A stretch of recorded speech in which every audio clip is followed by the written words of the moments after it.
raconté l'histoire de cette personne qui disait qu'il était comme un oiseau sans ailes et qu'il tapotait et qui disait sans ailes et qui se rendait compte qu'en fait c'était sans ailes, E, deux L, E.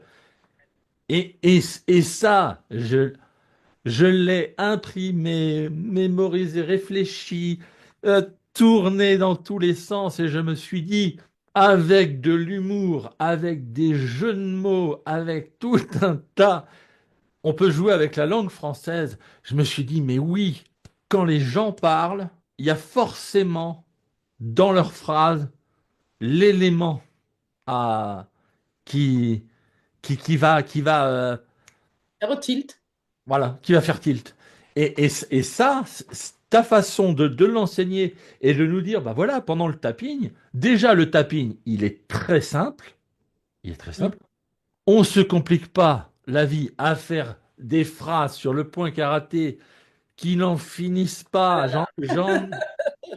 J'en ai vu tapoter, mais des fois 30 fois.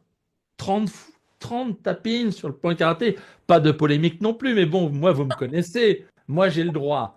Mais 30 fois chaque point en répétant et j'ai une douleur qui est de couleur bleue et qui gratouille, qui ressemble à un élastique et qui machine et tout.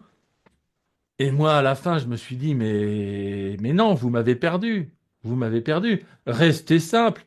Une ronde, quand je dis, c'est une minute maxi. Une Mm. minute maxi, à peu près, hein, dans l'idée. Tu nous disais des fois de prendre un petit sablier et de regarder combien de temps on tapotait pour justement ne pas se laisser déborder par la chose.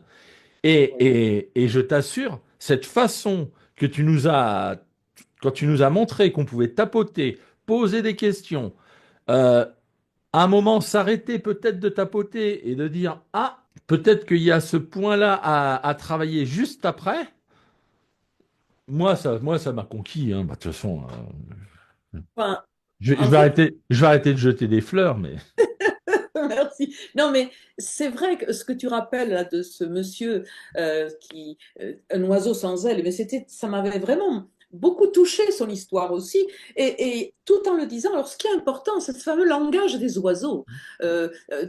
Par contre, ce qui est important, c'est que ce soit lui qui l'entende, pas oui, moi. Moi, j'ai pu l'entendre. Je l'ai entendu bien avant lui, bien sûr.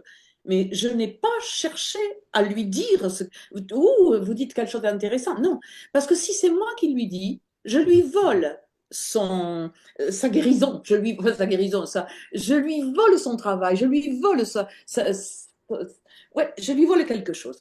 Et là, il le trouve, il l'a entendu tout seul. Et c'est quand il m'a dit, oh, vous savez, Madame Desterel, ce que j'ai entendu, mais sans elle. Et moi, j'étais ravie parce que là, il a fait lui-même le pas dont il avait besoin. Parce que, bon, allez, notre psychisme, on va dire, notre monde profond, nous parle comme dans les rêves. Et effectivement, il utilise un langage qui n'est pas le langage habituel.